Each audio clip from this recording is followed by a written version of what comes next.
Assalamualaikum warahmatullahi wabarakatuh. Kembali hadir bersama saya Sugiarto Fajar, calon guru penggerak Angkatan 9 Kabupaten Tegal.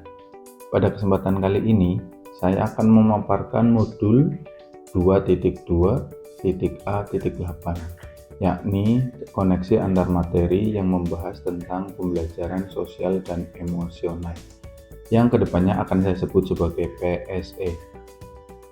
Baiklah, kita langsung ke pemaparannya.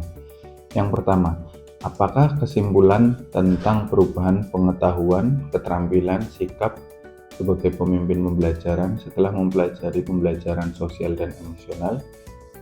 Pemimpin pembelajaran diharapkan mampu berperan sebagai pemimpin yang berorientasi pada kepentingan tumbuh kembang dan mekarnya murid.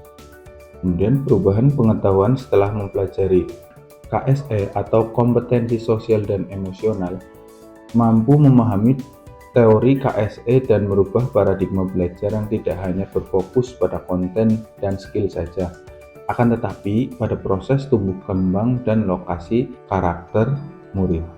Setelah mempelajari materi KSE, seyogianya guru sudah memiliki bekal untuk mempraktekkan yang terintegrasi pada pembelajaran. Perubahan sikap pada pemimpin pembelajaran mengacu pada filosofi Ki Hajar Dewantara. Yang pertama, Ingarso Sung Tulodo, yaitu menjadi teladan yang patut ditiru karena telah menginternalisasikan nilai-nilai KSE pada kehidupan sehari-hari. Yang kedua, Ing Madyo Mangunkarso, yaitu dengan memberdayakan murid dengan melaksanakan pembelajaran sosial emosional selama prosesnya dari awal hingga akhir dengan melalui berbagai kegiatan. Yang ketiga, Tuturi Handayani dengan memelihara murid agar dapat bertumbuh dengan 5 keterampilan KSE. Kemudian yang kedua, apa kaitan PSE atau pembelajaran sosial dan emosional yang telah Anda pelajari dengan modul sebelumnya? Baiklah, PSE merupakan pembelajaran yang dilakukan secara kolaboratif oleh seluruh komunitas sekolah yang meliputi 5 kompetensi, yaitu kesadaran diri, manajemen diri, kesadaran sosial, keterampilan berelasi, dan pengambilan keputusan yang bertanggung jawab. Kaitan PSE dengan modul 1.1 adalah pembelajaran sosial emosional dapat memudahkan dalam proses pendidikan, yaitu menuntun tumbuhnya anak atau murid sesuai kodratnya agar mencapai kata selamat dan bahagia.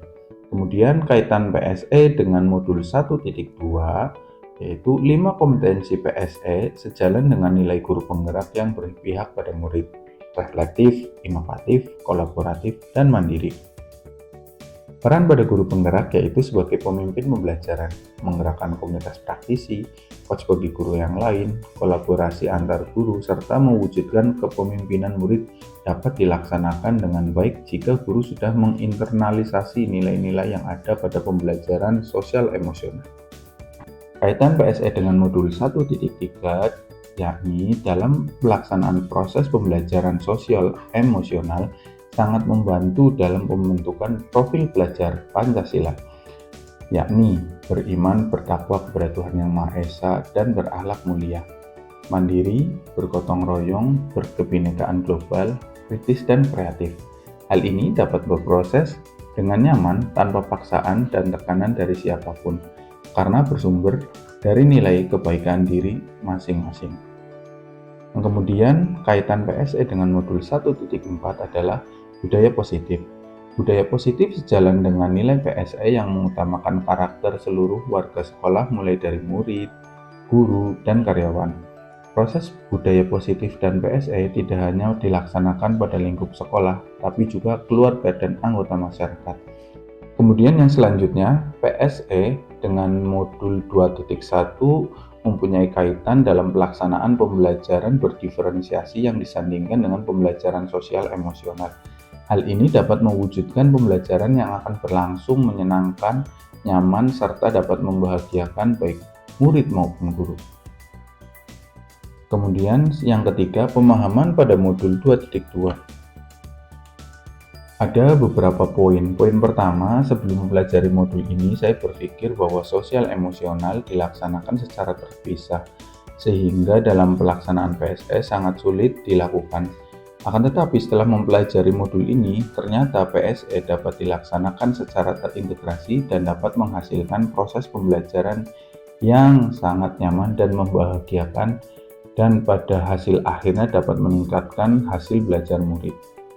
Kemudian pada poin kedua berkaitan dengan kebutuhan belajar dan lingkungan yang aman dan nyaman untuk memfasilitasi seluruh individu di sekolah agar dapat meningkatkan kompetensi akademik maupun kesejahteraan psikologis atau well-being. 3 hal mendasar dan penting yang saya pelajari adalah yang pertama, 5 kompetensi sosial meliputi kesadaran diri manajemen, kesadaran diri sosial, keterampilan berelasi dan pengambilan keputusan yang bertanggung jawab, serta ide-ide penerapan KSE pada murid dan PTK. Yang kedua, mindfulness sebagai dasar penguatan KSE. Yang ketiga, 4 indikator dalam implementasi PSE melalui pengajaran eksplisit, integrasi dalam praktik mengajar guru, dan kurikulum akademik, menciptakan iklim kelas dan budaya positif, dan penguatan KSE pendidik dan tenaga kependidikan di sekolah melalui teladan belajar dan berkolaborasi. Kemudian poin terakhir, perubahan yang akan saya terapkan di kelas dan sekolah. Yang pertama, bagi murid, melaksanakan pembelajaran sosial dan emosional dengan memunculkan ide-ide pembelajaran pada kegiatan pendahuluan, inti, dan penutup dengan menyesuaikan kebutuhan belajar murid. Kemudian yang kedua, bagi guru, menjadi teladan belajar dan berkolaborasi. Semua itu diawali dengan kegiatan mulia dari diri sendiri terlebih dahulu.